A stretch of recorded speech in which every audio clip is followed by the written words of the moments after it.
नमस्कार, मेरा नाम ज्ञानेश्वर है और आप देख रहे हैं लाइव सिटीज। देखिए, मेरे साथ न्यूज रूम में जुड़ रहे हैं दिल्ली से देश के जाने माने सीनियर जर्नलिस्ट अजीत द्विवेदी जी। स्वागत है अजीत जी आपका। और आज धन्यवाद। चर्चा हम करना चाहते हैं मायावती, उत्तर प्रदेश की, क्योंकि 2024 कहा यह जाता है कि बिहार से रास्ता चलता है, यूपी जाता है, फिर दिल्ली पहुंचते हैं। और दिल्ली में तीन शक्तियां, बीजेपी, अभी तो योगी योगी पूरे उत्तर प्रदेश में हो रहा है, फिर अखिलेश यादव और फिर मायावती। लेकिन मायावती इन दिनों किस कोप भवन में है? मायावती बिल्कुल अपनी आक्रामकता के लिए जानी जाती थी, लेकिन पिछले दिनों अजीत जी आपने देखा, दिल्ली में आप बैठे हैं, ज्यादा करीब से आपने महसूस किया कि संसद के भीतर, पार्लियामेंट के भीतर जिस तरीके से बीजेपी के सांसद रमेश बिधुरी ने बसपा के सांसद दानिश अली को क्या क्या नहीं कह दिया। ए उग्रवादी, ए कटुआ, ए मुल्ला, ए आतंकवादी। इसके बाद दूसरे दलों की प्रतिक्रियाएं तो हुई, राहुल गांधी मिलने भी चले गए, लेकिन मायावती ने खामोशी की चादर को एक छोटा सा ट्वीट किया, और वह भी बहुत गार्डेड ट्वीट। मायावती अपने इस रूप के लिए नहीं जानी जाती थी, मायावती अपनी रौद्र रूप के लिए जानी जाती। कहा यह जाता था कि जब उत्तर प्रदेश में समाजवादी पार्टी की सरकार बनती है तो गुंडे मवाली हावी हो जाते हैं, लेकिन जब बसपा की सरकार बनती है, मायावती सीएम होती हैं, तो सारी शक्तियां मायावती के भीतर केंद्रित होती हैं। कौन कहां रहेगा, कौन कहां बचेगा, कौन कहां मिटेगा। तो मायावती इस तरीके से कोप भवन में मायावती बिल्कुल बदली हुई दिखाई पड़ती है। क्या आपको लगता है कि मायावती डर गई हैं, डरा दी गई हैं, और डराने के पीछे कहीं ना कहीं भाजपा है, और इसके निहितार्थ जो है 2024 के लोकसभा चुनाव है? देखिए, आपने ज्ञानेश्वर जी बहुत सही समय पर मायावती और बहुजन समाज पार्टी को लेकर के चर्चा की है। बहुत सही समय है ये। और जी आज हम लोग सितंबर के महीने में ये चर्चा कर रहे हैं 26 तारीख को, और 8 दिन पहले जी मायावती के बहुजन समाज पार्टी का अध्यक्ष बनने के 20 साल पूरे हुए। सितंबर 2003 में 18 सितंबर 2003 को वो बसपा की अध्यक्ष बनी थी। और जी आपको पता है कि उन्होंने किस तरह की राजनीति की। आपने जो कहा कि उन्होंने, वो सारी शक्तियां उनके अंदर होती थी। गुंडे बदमाश जेल में होते थे, सारे जी बड़े बिल्कुल। से बड़े गुंडे बदमाश, चाहे वो विधायक हो, सांसद, वो जेल में होते थे। या और उनकी उन्होंने कृपा, या उनकी कृपा मिली रहे। हाँ, उनकी कृपा होती थी, लेकिन फिर भी उनकी हिम्मत नहीं थी कि वो बाहर बदमाशी करें, सड़क पर गुंडागर्दी जी। करें। हम्म। उनके हिसाब से होता था। उन्होंने बताया कि अगर गुंडागर्दी करनी है तो प्रशासन करेगा, सरकार करेगी, और कोई जी। आदमी नहीं कर सकता। वो आउटसोर्स नहीं हम्म, होने दिया उन्होंने दूसरे के हाथ में। जी ये उनकी ताकत रही है, और ये बहुजन के नेता के नाते उनकी ताकत थी। और आप देखिएगा कि जितने भी दलित, वंचित या अत्यंत कमजोर समाज से जो लोग आते हैं और मुख्यमंत्री होते हैं, तो वो इस तरह से प्रशासन चलाते हैं। जी अब आपने कहा कि मायावती डर गई हैं। निश्चित रूप से डर गई हैं, क्योंकि पिछले 2 चुनावों में हमने देखा, उनकी निष्क्रियता देखी। अभी जो जी आपने कहा कि कुंवर दानिश अली पर उन्होंने एक बहुत गार्डेड ट्वीट किया, छोटा-सा, कि स्पीकर ने कार्रवाई कर दी, स्पीकर ने उनको चेतावनी दे दी है, और भारतीय जनता पार्टी ने रमेश बिधूड़ी के कारण बताओ नोटिस जारी किया है। एक हम्म, लाइन उन्होंने नीचे लिखा कि उन पर और कोई कार्रवाई नहीं होना दुखद और दुर्भाग्यपूर्ण है, बस। लेकिन जी ये मायावती का स्टाइल नहीं है। उनके लोग सड़क पर उतर गए होते। हल्ला बोल का आंदोलन सबसे पहले मायावती ने शुरू किया था। आपको ध्यान हो तो एक अखबार ने उनके बारे में एक शब्द अपमानजनक लिख दिया था, और पूरी बिल्कुल। बसपा सड़क पर उतर गई थी, और हल्ला बोल का आंदोलन उन्होंने किया था। तो ये जी उनका स्टाइल नहीं है पॉलिटिक्स करने का। और ये आपने देखा 2022 के विधानसभा चुनाव में, 2019 के लोकसभा चुनाव में तो खैर नहीं, लेकिन 2022 के विधानसभा चुनाव में वो एकदम घर बैठ गई। वो न घर चुनाव बैठ प्रचार गई। करने, हाँ, वो घर बैठ गई, और उन्होंने बहुत जी लिमिटेड चुनाव प्रचार किया। और जी उसका नतीजा ये हुआ कि उनकी पार्टी 12.88%, 13% वोट पाई, और सिर्फ एक विधायक जीता। आप जी सोच बिल्कुल। सकते हैं कि जिस पार्टी ने 10 साल पहले 2012 में राज छोड़ा हो, पूर्ण बहुमत की सरकार चला करके, जी। और 10 साल के अंदर उस पार्टी की ये स्थिति हो जाए कि उसका सिर्फ एक एमएलए जीते। तो हम्म। ये उनकी निष्क्रियता थी, और उनको पता था। वो देख रही थी बैठे-बैठे, उनकी उनकी आंखों के सामने उनके दलित वोट का एक बड़ा हिस्सा भारतीय जनता पार्टी की तरफ शिफ्ट हो गया। तो जी ये समझना कोई बहुत मुश्किल काम नहीं था कि किसी न किसी दबाव में वो चुप बैठी हैं, किसी न किसी तरह से उनको निष्क्रिय किया गया है। लेकिन अब आपने बहुत वर्षों तक आपने राजनीति और अपराध दोनों को बहुत करीब से देखा है। जी आप भी जानते होंगे कि कोई प्रत्यक्ष कारण उनके डरे होने का नहीं है, कोई प्रत्यक्ष कारण नहीं है, और ये पूरी जी जिम्मेदारी से मैं कह रहा हूँ। जी उनके खिलाफ जो भी जिस जिस बात से लोगों को डराया जा रहा है कि आपके जी ऊपर करप्शन के आरोप हैं, आपके ऊपर ईडी की कार्रवाई हो जाएगी, सीबीआई की कार्रवाई हो जाएगी, इनकम टैक्स का छापा पड़ जाएगा, और ये आप देख रहे हैं पड़ रहा है बिहार में राष्ट्रीय जनता दल के नेताओं के ऊपर, झारखंड में झारखंड मुक्ति मोर्चा के ऊपर, तमिलनाडु में डीएमके, महाराष्ट्र में शिवसेना, एनसीपी, सारी पार्टियां झेल रही हैं, आम आदमी पार्टी दिल्ली में। लेकिन मायावती के ऊपर कोई कार्रवाई नहीं हो रही है, जी और कोई कार्रवाई इसलिए नहीं हो रही है क्योंकि उनके ऊपर प्रत्यक्ष रूप से अभी कोई मुकदमा नहीं बनता है। नहीं बनता ये है। ये बड़ी हैरानी की बात है, और जी आपके आपके चैनल के माध्यम से मैं बता रहा हूं कि उनके ऊपर कोई मुकदमा नहीं बनता है, उनको डराने वाली कोई चीज नहीं है।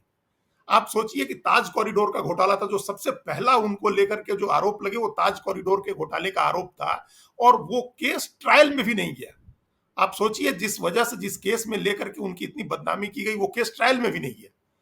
वो टीवी अजीत जी, राजेश्वर जो हम उस ये समझना चाहते हैं, आपने एक वाक्य का प्रयोग किया कि 2022 के विधानसभा चुनाव में मायावती बैठ गई और परिणाम हाँ, हुआ कि एक विधायक जीते उनके। आप क्या इसे इस रूप में देखते हैं, या हम समझना चाहते हैं कि मायावती बैठ गई, या फिर भाजपा ने अपने पक्ष में उन्हें अप्रत्यक्ष तरीके से भयभीत कर बैठा दिया? नहीं, वो एकदम आप वही बात कर रहे हैं। आप जी सवाल आपका बहुत, मैं उसी सवाल का जवाब दे रहा था अभी, कि जी उनको बैठाया गया। उनके क्यों जी निष्क्रिय हो जाएगा कोई नेता? आपने कभी देखा है कि किसी निष्क्रिय किसी नेता को, जिसके पास 10 एमपी हो, और पिछले जी चुनाव में, पिछला लोकसभा चुनाव जो 2019 में हुआ था, उसमें उनके 10 एमपी जीते थे, उनको हम्म, ऑलमोस्ट 20% वोट मिला था। ऐसा नेता क्यों बैठ जाएगा घर में? हम्म, क्यों अपनी बिल्कुल पार्टी अपना वोट लूटता हुआ देखेगा? क्यों अपना घर लूटता हुआ देखेगा कोई नेता? क्यों अपने सारे एमएलए को हारते हुए देखेगा? तो वो निश्चित रूप से किसी अप्रत्यक्ष रूप से, जो अभी दिखाई नहीं दे रहा है, हम्म, उस दबाव में बैठी हैं। और वो जी जो दिखाई नहीं दे रहा है ना, असली कारण वो है कि क्या कारण है, उस पर आज हम लोग जरा उसको उसका खुलासा करते हैं कि क्या कारण हो बिल्कुल सकता है बिल्कुल जिसकी वजह से वो डरी। पुराने जी सारे केसेस तो उनके बंद हो गए, ताज कॉरिडोर हम्म, घोटाला ट्रायल में भी नहीं गया, और जो जी आय से अधिक संपत्ति का मामला उनके ऊपर 2007-8 में हुआ था, वो भी 2011 में सुप्रीम कोर्ट से खत्म हो गया। और जब हम्म, कमलेश वर्मा दोबारा केस खुलवाने गए, तो सुप्रीम कोर्ट ने बड़ी फटकार लगाई और कहा कि केस रीओपन नहीं होगा। जी उन्होंने नोटबंदी के समय उनकी पार्टी ने 104 करोड़ रुपया कैश जमा किया। ये एक 104 सबसे करोड़ बड़ी, रुपया 104 करोड़ रुपया कैश जमा किया उनकी पार्टी ने, जाकर के गिन करके, नोट गिनने की मशीन लगी, बैंक में उनके कैशियर गए, उनके कोषाध्यक्ष गए, और 104 करोड़ रुपया गिन के जमा कराया कैश उन्होंने। और जब जी इसकी कुछ लोगों ने कंप्लेन की, तो चुनाव आयोग ने उनको क्लीन चिट दिया कि इसमें कोई गड़बड़ी नहीं है, वो सारे सबूत पेश कर रही है कि उनको ये पैसा चंदा में मिला हुआ है। तो आप हम्म। देखिए कि ताज कॉरिडोर घोटाले में वो बरी हो गई, वो आय से अधिक संपत्ति के मामले में बरी हो गई, 104 करोड़ रुपया कैश जमा किया, उसमें भी उनको राहत मिल गई। फिर किस बात से डर रही है? किस बात से डर रही हैं? हाँ, सवाल तो है। वही, जी वो सवाल तो बहुत बड़ा है कि किस बात से डर रही है। तो वो हाँ डर का सवाल जो है, वो उनका भाई है, उनका भतीजा है। उनके जो भाई आनंद है। आनंद कुमार, और उनका जी भतीजा आकाश आनंद, जिसको उन्होंने अपना हेयर अप्रेंट घोषित किया है, जो उनके उत्तराधिकारी हैं, आकाश आनंद। जी उसकी उन दोनों की चिंता है, जो मुझे लग रहा है कि मायावती हम्म, जी को, बहन जी को, उन दोनों की चिंता है। और जी उनके खिलाफ कुछ ना कुछ ऐसी चीजें हैं एजेंसीज के पास, सरकार के पास, जिसकी वजह से इनको डराया जा रहा है। अच्छा आप पूछेंगे कि वो क्या चीज हो सकती है, तो एक चीज हम बता सकते हैं, जिसकी खबर अभी लीक कराई गई है थोड़े दिन पहले। जी बताएं। वो वो मामला है लॉजिक्स इंफ्राटेक का। अच्छा ये एक कंपनी बनी थी 2010 में, जब मायावती 2007 में पूर्ण बहुमत की सरकार लेकर के आई और मुख्यमंत्री बनी। उसके जी 3 साल के बाद एक कंपनी बनी लॉजिक्स इंफ्राटेक। उस लॉजिक्स इंफ्राटेक को कई प्रोजेक्ट्स के लिए नोएडा में जमीन दिए गए थे, जी और वो नोएडा अथॉरिटी की ओर से उस कंपनी को कोई 10 लाख स्क्वायर फीट जमीन अलॉट की गई, जिसमें जी 22 टावर बने, बिल्डिंग, रिहायशी बिल्डिंग्स बनी। उस हम्म। 10 लाख स्क्वायर फीट की जमीन में से 2 लाख स्क्वायर फीट जमीन जो है, वो मायावती जी के भाई आनंद कुमार और आनंद कुमार जी की पत्नी विचित्रलता को दे दिया गया था। अच्छा ये वो इंफ्राटेक इंफ्राटेक जो है, लॉजिक्स इंफ्राटेक की 2 लाख जी जी स्क्वायर फीट जमीन, जिसमें हम्म, टोटल 261 फ्लैट्स बने, जी और वो दिया गया बाजार के रेट से आधे रेट पर। उस अच्छा। समय बाजार का जो रेट था वो 4600 रुपये स्क्वायर फीट जब वहां का रेट था, और जी। आनंद कुमार और विचित्र लता को 2300 रुपये स्क्वायर फीट, 2300 रुपये स्क्वायर फीट के हिसाब से वो जमीन अलॉट की गई थी। और ये हम्म। बात आज तक दबी रही। ये घटना कब की है? 2011 की है। अच्छा। 2010 में वो लॉजिक्स इंफ्राटेक बनी, उसको उसको 10 लाख स्क्वायर फीट जमीन मिला, उसमें से 2 लाख स्क्वायर फीट आधे दाम पर उसने आनंद कुमार और विचित्र लता को दे दिया। और ये क्यों? ये किसी को जानकारी नहीं थी। वो जी। कंपनी अब जब गई है एनसीएलटी में, दिवालिया संहिता के तहत उस पर कार्रवाई सुनवाई शुरू हुई है, तो उसकी जो ऑडिट की रिपोर्ट आई है, उस ऑडिट रिपोर्ट में ये सारी बातें जाहिर हुई हैं। और एक अखबार ने इस बात को बड़ी प्रमुखता से छापा। निश्चित रूप से आप जानते हैं कि किसी न किसी खास मकसद से वो रिपोर्ट दी गई, उसको छपवाने जी। के लिए वो रिपोर्ट पब्लिश कराई गई। जी। तो इस तरह की ये मामला तो पब्लिक हो गया, ये मामला तो सामने आ गया, जिसमें जी। सीधे सीधे उनके भाई को लेकर के, हालांकि उसकी सफाई होगी, उसके पास उनके पास उसके कोई ना कोई सबूत होगा कि नहीं इसमें कोई गड़बड़ी नहीं हुई, बिल्कुल। लेकिन आप जानते हैं कि एजेंसी किस तरह से काम करती हैं। तो हम्म। ये एक मामला है। इस तरह के और भी मामले होंगे जो अभी हमारी आपकी जानकारी में नहीं आए हैं, सार्वजनिक नहीं हुए हैं, और उन मामलों की वजह से ही हमको लगता है कि वो डरी हुई हैं, और उन मामलों की वजह से ही वो खुल करके अपनी अपनी राजनीति नहीं कर पा रही हैं। तो चलिए मान लिया कि मायावती डर गई हैं। अब आगे की हम बात करते हैं। उन्हें पीएम मोदी ने या अमित शाह ने या जो एजेंसीज हैं उन्होंने, बीजेपी ने डरा रखा है कि, तो मायावती यदि डरी रही, देखिए देश का माहौल तो ऐसा बन रहा है कि India versus NDA, NDA versus India. तो ऐसी स्थिति में यूपी में जहां 80 सीटें हैं, यदि हम 2014 और 2019 देखें, 2014 में 73 सीटें बीजेपी ने जीत ली थी, लेकिन 2017 में योगी आदित्यनाथ आए, योगी योगी भी हुआ, 2019 में यह घटकर सीटें हो गई 62। हाँ? तो आप मायावती की खामोशी, मायावती का भय, ऐसी सूरत में जब मायावती बिल्कुल चुप रहेंगी या नहीं लड़ेंगी अपने भाई और भतीजे को बचाने के लिए, तो ऐसी सूरत में उत्तर प्रदेश के संकेत क्या कहते हैं 2024 में? क्योंकि अखिलेश यादव और कांग्रेस तो साथ चलती हुई दिख रही है। घोसी के उपचुनाव ने भी कुछ संकेत दिए हैं, जहां बीजेपी ने इतनी बड़ी लड़ाई लड़ी लेकिन बीजेपी हार गई। 80 सीटें हैं, यूपी से ही दिल्ली का रास्ता बनता है। अजीत जी, दिल्ली में लोग क्या कहते हैं? नहीं, ये आपका आपका सवाल आगे के पॉलिटिकल सिनेरियो को समझने के लिए बहुत सही जी। सवाल है। बहुत कायदे से आपने इसको आर्टिकुलेट किया इस सवाल को। लेकिन अब क्या है कि मायावती डरी हुई हैं, लेकिन वो डर करके अगला चुनाव भी नहीं लड़ेंगी या 2022 की तरह बैठी रह जाएंगी, ऐसा नहीं होगा। वो जी। 2024 का चुनाव लड़ेंगी, और बाजाबता प्लानिंग करके, अलायंस करके, जहां जिस तरह से जरूरत होगी उस तरह से करके वो लड़ेंगी। और जी। इस समय मैं आपको एक एक एक बड़ी बात आपको बता रहा हूं, जो हमारे सूत्रों के हवाले से हमको जानकारी है। जो हमारे उनके लोग हैं, मायावती जी के यहाँ लोग हैं दिल्ली में, जो बात करते हैं, राजनीतिक बात करते हैं लोगों से, जी। उनकी बातचीत के हवाले मैं आपको बता रहा हूं कि हम्म। आप देखिएगा, दशहरा खत्म होते होते, नवंबर दिसंबर का टाइम आते आते, बहन जी इंडिया से जुड़ेंगी, जो विपक्ष का गठबंधन है उससे जुड़ेंगी। अच्छा, वो इंडिया से खामोश नहीं जुड़ेंगी? बैठी है, बिल्कुल अच्छा। जुड़ेंगी वो। हाँ। इंडिया का पार्ट बनेंगी वो। अच्छा, और इंडिया का ये, पार्ट में। जी। हाँ, वो बनेंगी, और इसलिए बनेंगी क्योंकि जब हम्म। किसी नेता को या किसी भी व्यक्ति को आप दीवार तक धकेल देते हैं, तो उसके हम्म। बाद पलट के वार करने के अलावा उसके पास कोई रास्ता नहीं बचता है, उसको फिर पलट के जी। वार करना होता है। तो हम्म। अब उनको पता है कि उनकी जीरो एक एमएलए की पार्टी है, हम्म। और उनको ये भी पता है कि अगर लोकसभा चुनाव में वो अकेले गई तो जी। उनका जीरो एमपी होगा, उनका एक भी एमपी नहीं जीत पाएगा। और फायदा बीजेपी को मिलेगा। बीजेपी को मिलेगा फायदा, जी। सीधी लड़ाई जी। में बीजेपी को ही फायदा मिलेगा। जो जी। जैसा फायदा उसको 2014 में मिला, आपने बताया अभी आपने कि उस समय 73 सीटें बीजेपी ने जीती, तो वो जी। कैसे जीती? मायावती जीरो हो गई, हम्म। जबकि मायावती की पार्टी बहुजन समाज पार्टी को उस समय 20% वोट आया। जी। ये भी एक विडंबना है, आयरनी है। हम लोगों के यहाँ जो चुनाव का first pass the post system है, उसमें हम्म। उसकी एक खामी है कि 20% वोट लेकर के भी एक पार्टी को एक भी एमपी नहीं जीता। बिल्कुल। अगले चुनाव में उन्होंने तालमेल कर लिया जी। समाजवादी पार्टी से, और उनको 20 ही हम्म। परसेंट वोट आया, 19 दशमलव कुछ हम्म। वोट आया, और उनके 10 एमपी जी। जीत गए। जी। तो इस बात को वो समझ रही हैं कि अब तो उनका वोट घट के 13% हो गया है। जी। जब उनको 20% वोट था तब भी एक एमपी नहीं जीता, तो अब अकेले हम्म। लड़ेंगी तो एक भी एमपी नहीं जीतेगा और एक एमएलए रहेगा। तो आप ले, सोचिए, ऐसे कोई पार्टी थोड़े होने देगी। कोई भी नेता जो इतना संघर्ष करने वाला नेता है, वो ऐसी स्थिति में तो नहीं जाने देगा अपनी पार्टी को। लेकिन अजीत जी, आपने 2019 के चुनावी नतीजे को देखा, जहां 10 सीटें आ गई बसपा को और सपा को 5 सीटें आई, तालमेल के तहत लड़ रहे थे। और माना यह गया, जो चुनावी विश्लेषक है वे ये कहते हैं कि 2019 के जो नतीजे थे वे इस बात का रुझान बता रहे थे कि सपा के मतदाताओं ने तो बीएसपी को वोट दे दिया, लेकिन बीएसपी के मतदाताओं ने एसपी को वोट नहीं दिया, अखिलेश यादव की पार्टी को वोट नहीं दिया। ऐसी सूरत में क्या अखिलेश यादव मायावती से हाथ मिलाने को तैयार होंगे जब वोट ट्रांसफर होता ही नहीं है? देखिए, आप ये बात जो आपने कही ना, अभी थोड़े दिन पहले मायावती जी ने एक बयान दिया था, आपने भी सुना होगा, देखा होगा, कि उन्होंने जी। कहा कि हमारी पार्टी किसी से तालमेल नहीं करेगी, क्योंकि हम्म। हम जब तालमेल करते हैं तो मेरा वोट ट्रांसफर हो जाता है और दूसरे का वोट हमको नहीं मिलता है। जी। ये बात मायावती ने खुद अपने से कहा था, उन्होंने मायावती अपने कर रही पार्टी के थी। हाँ, कार्यकर्ताओं की जी। बैठक में उन्होंने ये बात कही थी। लेकिन ये बात हकीकत इसके ठीक उलट है।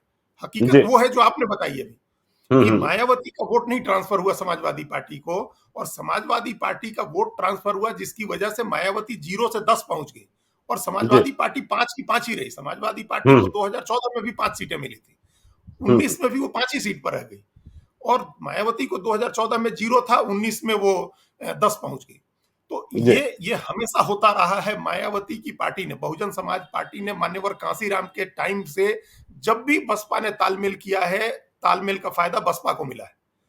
और वो ये चीज आप देख सकते हैं, पहला तालमेल कब हुआ था? 1993 में, जब पहली बार समाजवादी पार्टी और बहुजन समाज पार्टी मिलकर लड़े थे। जी। और उसके पहले 91 के चुनाव में 12 सीटें मिली थी बसपा को, सिर्फ 12।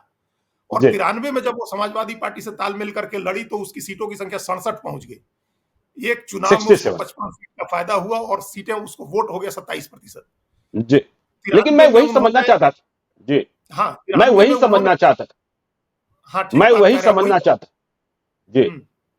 मैं वही समझना चाहता था कि जब फायदा बीएसपी को हो रहा है और सपा को फायदा ही नहीं हो रहा है, तो फिर सपा उन्हें लड़ने के लिए सीटें क्यों देगी?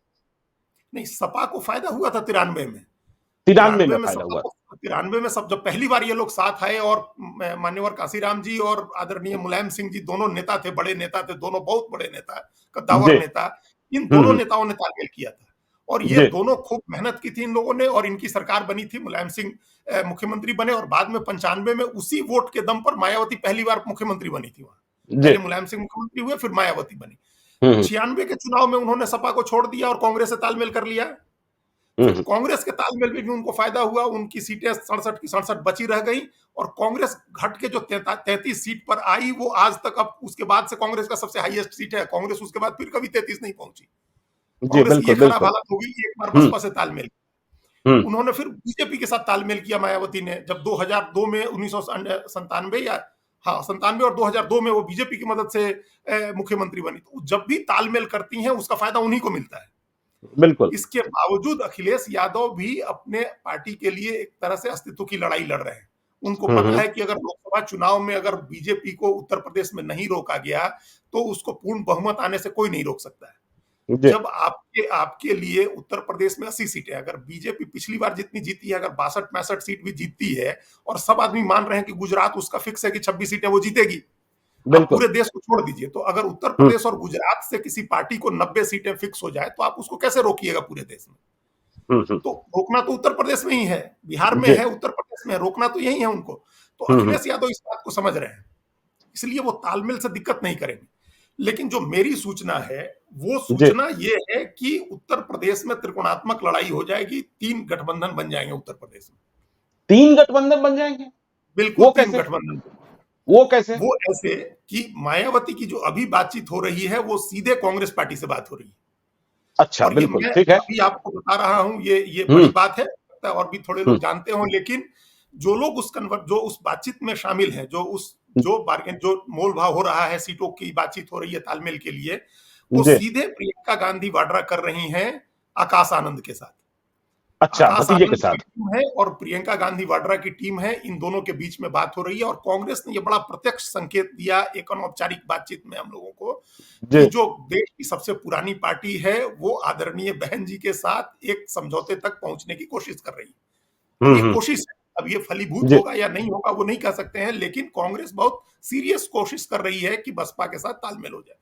तो जी। कांग्रेस, बहुजन समाज पार्टी और राष्ट्रीय लोकदल, जो इनकी अच्छा। पार्टी है हम्म। जयंत चौधरी, जयंत चौधरी की। इनका एक तालमेल हो सकता है कि ये एक हम्म। तालमेल हो जाए, ये इंडिया का हो और समाजवादी पार्टी अलग थलग हो जाए। ये बहुत संभावना इस बात की है। तब तो इंडिया अलायंस में तो फिर टूट हो गई ना, फिर इंडिया अलायंस से तो समाजवादी पार्टी बाहर।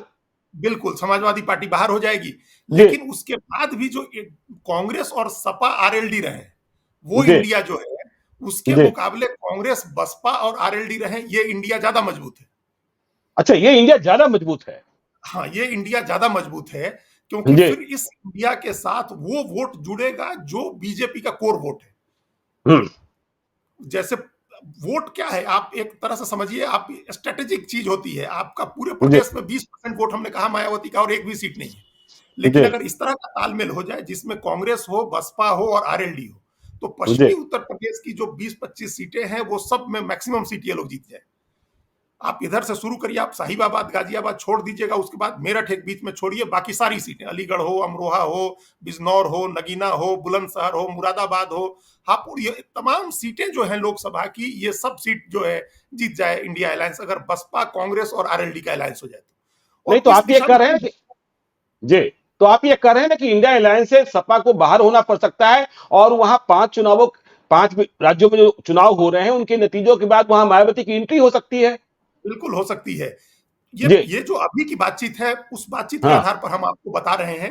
हो सकता हाँ। है कि उसमें उसमें समाजवादी पार्टी को भी एडजस्ट किया जाए। हम ये नहीं कह रहे जी। कि वो बाहर ही हो जाएगा। हम्म। लेकिन अगर अगर अगर ऐसी स्थिति आती है तो दो, मतलब तीन त्रिकोणात्मक चुनाव हो सकता है। पहली जी। कोशिश होगी सबको साथ रखें, लेकिन अभी हम्म। तक आप देखिए कि कांग्रेस और समाजवादी पार्टी के बीच में बात बन नहीं रही है, और समाजवादी पार्टी और आरएलडी के बीच में भी बात नहीं बन रही है। और एक जी। होता है ना कि होती है, कोई बात बिगाड़नी हो आपको, तो आप हम्म। बात बिगाड़ दीजिए। कांग्रेस पार्टी ने कह दिया समाजवादी पार्टी से कि हम 20 सीट लड़ेंगे उत्तर प्रदेश में।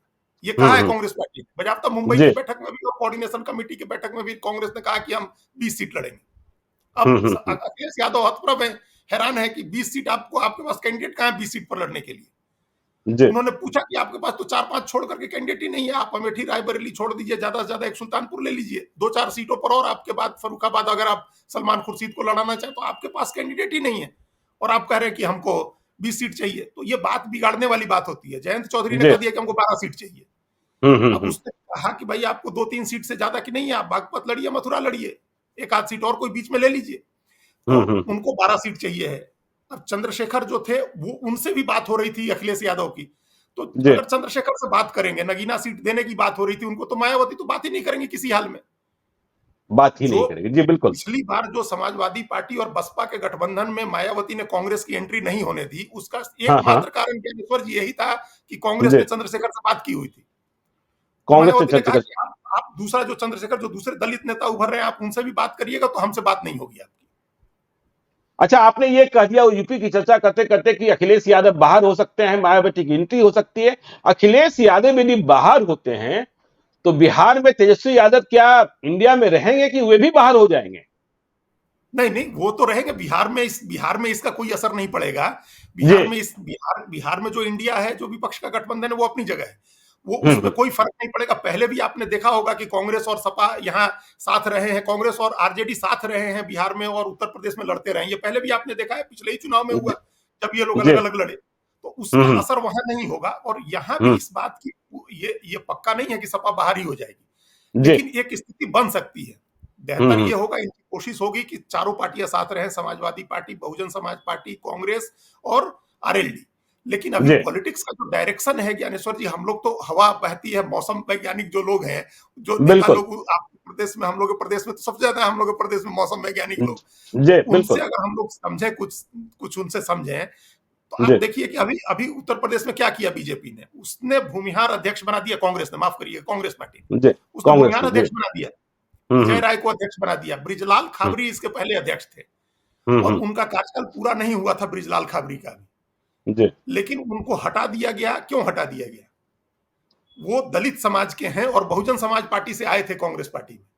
बिल्कुल। तो हाँ जी। बातचीत के पहले की ही शर्त थी, बसपा कांग्रेस में बातचीत होती, उसके पहले की एक शर्त थी कि आप ब्रिजलाल खाबरी को हटा दीजिए, आपका, अच्छा। और दोबारा कोई दलित अध्यक्ष मत बनाइए। कांग्रेस ने हटा दिया, ब्रिजलाल खाबरी को हटाया। पहले अजय सिंह लल्लू थे, वो जी। काफी समय रहे, ओबीसी समुदाय से आते थे। उसके बाद ब्रिजलाल खाबरी बने, दलित थे, हटा दिया। और भूमिहार अध्यक्ष बना दिया। तो आप जी। समझिए कि क्या चिंता है कांग्रेस की। भूमिहार ब्राह्मण वोट की चिंता है कांग्रेस पार्टी की उत्तर प्रदेश में। मतलब मायावती दलित को समन जाट, दलित समन हाँ, जाट। जी। जाट। तो वो उसके जी। लिए जयंत चौधरी हैं। जयंत चौधरी जी। को अपने जाट, अपने दादा चौधरी चरण सिंह, पिता चौधरी अजीत सिंह की विरासत बचानी है। जी। कांग्रेस को अपने ब्राह्मण और फॉरवर्ड वोट की चिंता है, और मायावती को दलित वोट की चिंता है। अगर ये अजीत जी आप तीनों ये, एक जी, अजीत जी आप ये बताइए कि यदि ये चारों एक होते हैं, सपा, बसपा, आरएलडी और कांग्रेस, तो यूपी में बीजेपी को आप कितनी सीटें मिलने का पूर्वानुमान कर सकते हैं? पूर्वानुमान ही अभी कहेंगे कि यदि ये चारों साथ मिलकर लड़ते हैं और चार में से यदि एक सपा बाहर हो जाती है, वहां जैसा आपने कहा कि वहां त्रिकोणात्मक लड़ाई हो जाएगी, वैसी स्थिति में क्या असर होगा? बीजेपी 62 से ऊपर जाएगी, 62 से नीचे रहेगी? ये तीन सूरतें हैं। और मायावती बिल्कुल जिस तरीके से आज कोप भवन में है, वह कोप भवन में ही रह जाती है, डली रह जाती है, सम ही रह जाती है, बीजेपी को फायदा पहुंचाती है। इन तीनों सूरतों में आप क्या रिजल्ट देखते हैं? देखिए, तो बारी बारी से हम इन तीनों सूरतों पर संभावना बताते हैं आपको। जी। जी। अगर मायावती निष्क्रिय रह जाती हैं, और जो दबाव, जिस कारण से दबाव है और हम लोग नहीं देख पा रहे हैं कि वो कौन सी कमजोर नस है जो पकड़ी हुई है सरकार ने और जी। भारतीय जनता पार्टी ने, जो दबा दे रही है और वो कुछ नहीं कर रही हैं। जी। तो जी। अगर वो दबाती रही सरकार, बीजेपी वो नस दबाए रही और मायावती हम्म। निष्क्रिय रही, तब तो हम्म। बीजेपी की सीटें आप समझिए कि 2014 की तरह 73 हो सकती हैं। फिर वो 73 हो 62 से सकती है। जी। नीचे नहीं आएंगी, वो 73 हो जाएगी। जी। अगर कांग्रेस, सपा और आरएलडी लड़ते हैं और मायावती अकेले अलग लड़ती हैं, तो जी। आप मान के चलिए कि वो उसको 62 से ज्यादा सीटें आएंगी। 62 जी। तो अभी बीजेपी की हैं, 2 अपना दल की हैं, 64 से ज्यादा सीटें आएंगी एनडीए को। हम्म। हम्म। एक सूरत हाल ये है। जी। दूसरी दूसरा जो आपने कहा, जो पहला सूरत, जो हम लोग समाज, पहली सूरत जो है कि चारों पार्टियों का तालमेल हो जाए, सपा, जी। बसपा, कांग्रेस और आरएलडी। तो आप जी। सिंपल गणित लगाइए ज्ञानेश्वर जी, 21% दलित का वोट है, हम्म। जिसमें मेजोरिटी वोट जाटों का है, जी। जो एकदम कोर वोट है, जो अभी भी मायावती के साथ पूरी निष्ठा के साथ है। और जी। अगर जो अलायंस बनाएंगी तो उस 21% दलित का मैक्सिमम उनके साथ आएगा। उसमें हम्म। 19% मुस्लिम जोड़िए, 40% हो जाएगा। जी। 21% दलित, 19% मुस्लिम और दस जी। प्रतिशत यादव, हम्म। ये 50% वोट हो गया। जी। और उसमें फिर आप जाट वोट जोड़िए और कुछ सवर्ण वोट जो कांग्रेस के नाम पर आना है, तो जी। फिर ये 55% के करीब वोट पर ये अलायंस बैठा होगा। बड़ी बात हो और जाएगी। फिर इस स्थिति में अगर ये चारों पार्टियां साथ लड़ती हैं, तो जी। बीजेपी जितनी सीटें पहले जीतती थी कि 20 सीट, 22 सीट, वहां तक बीजेपी आ जाएगी। उसको 40 सीट तक का नुकसान हो सकता है अगर ये चारों पार्टियां साथ आती हैं तो। 40 सीटों का नुकसान हो सकता है यदि नुकसान चारों हो साथ हो सकता है, गए तो। चारों जी। साथ आ जाती हैं। और जी। उससे भी ज्यादा का भी नुकसान हो सकता है। हम जी। लोगों ने देखा है 2009 का चुनाव, जब जरा सा स्ट्रेटेजिकली चुनाव लड़ा था सारे लोगों ने और बीजेपी 10 सीट पर आ गई थी। जी। तो वो स्ट्रेटेजी जो है, उस तरह की स्ट्रेटेजी हो चारों पार्टियां। और अब एक हम्म। बीच की सूरत है कि समाजवादी पार्टी अलग हो जाए और जी। कांग्रेस, बसपा और आरएलडी एक साथ लड़े। जी। तो ऐसी स्थिति में भी बीजेपी को नुकसान होगा, एटलीस्ट 10 से 12 सीटों का नुकसान होगा। वो 50 के आसपास फिर भी रहेगी। इस जी। स्थिति में अगर बसपा हम्म। के साथ अलायंस होता है, तो बसपा जो अपनी 10 सीटें जीती हैं, वो 10 तो हम्म। फिर भी उसकी सुरक्षित हो जाएंगी, और पश्चिमी उत्तर प्रदेश में उसको 2-1 सीटें और मिल जाएंगी। 2-3 हम्म। सीटें अब जयंत चौधरी की पार्टी को मिल जाएंगी, और कांग्रेस की जो 1 सीट है अभी, वो बढ़ के 2-3 सीटें हो जाएंगी। मतलब इस अलायंस को 6-7 सीटें, 8 सीटें ज्यादा हो सकती हैं। और मुलायम सिंह की पार्टी, जो माफ करिएगा, अखिलेश यादव की जो पार्टी है समाजवादी पार्टी, उसके पास अब सिर्फ 3 सीटें बची हैं। वो लोग 5 जीते थे, जिसमें 2 जी। सीट बाई इलेक्शन में हार गए हैं वो लोग। आजमगढ़ की हम्म। सीट हार गए, और रामपुर जी। सदर की सीट जहां बाई इलेक्शन हुई, आजम खान की सीट हार गए थे लोग। तो अब 3 ही जी। सीट बची है। तो वो 3 सीट, 4 सीट करने में ही स्ट्रगल करना होगा समाजवादी पार्टी को, अगर वो अलायंस से अलग हो जाती है। बिल्कुल, बिल्कुल। तो आज हमने यूपी को आपने बहुत बेहतर तरीके से समझाया, और जैसा आपने कहा कि बीएसपी के करीब जा रही है कांग्रेस, प्रियंका गांधी स्वयं बातचीत कर रही हैं, और इसका असर दिखा दी कि जब रमेश बिधुरी ने दानिश अली को इस तरीके से लताड़ा और कहा मुल्ला, कटुआ, उग्रवादी सब कुछ कह दिया, तो उनसे मिलने पहुंचने वालों में सबसे पहले राहुल गांधी ही थे। तो अजीत जी की बात यह संपुष्ट हो रही है कि बीएसपी और कांग्रेस के बीच कुछ न कुछ तो खिचड़ी पक रही है। जी। हाँ, एक मिनट, एक मिनट में एक बात और हम कह दें ज्ञानेश्वर जी, कि जी। अगर ये तालमेल होता है, तो जी। ये पैन इंडिया इम्पैक्ट होगा। इसका असर बिहार में भी होगा। इसका जी। असर 12 राज्यों में होगा, जिन राज्यों में मायावती की पार्टी के पास 2 से 12% तक वोट है। मध्य जी। प्रदेश में होगा, राजस्थान में, दिल्ली में, हरियाणा, महाराष्ट्र, इन तमाम राज्यों में होगा और ये बड़ा इंपैक्ट होगा, ये गेम चेंजर होगा। इस बात को मायावती भी समझ रही हैं और बीजेपी के शीर्ष जो टॉप बॉसेज हैं वो भी समझ रहे हैं, इसलिए वो हर कोशिश करेंगे कि रोकें उनको कि वो कांग्रेस के साथ अलायंस में न जाए। चलिए, तो आज आपने उत्तर प्रदेश को बहुत अच्छे तरीके से समझाया, हमारे दर्शकों को समझ में आया होगा कि क्या सीन बन रहा है 2024 का। तो आगे भी आपसे हम चर्चा करते रहेंगे। आज आप आए हमारे साथ, बहुत बहुत धन्यवाद। हम अपने दर्शकों से अपील करते हैं कि यदि अब तक आपने हमारे यूट्यूब चैनल लाइव सिटी को सब्सक्राइब नहीं किया है तो जरूर कर लीजिएगा, और यदि इस वीडियो को फेसबुक पेज के माध्यम से देखें तो पेज को लाइक कीजिएगा। बहुत बहुत धन्यवाद। धन्यवाद।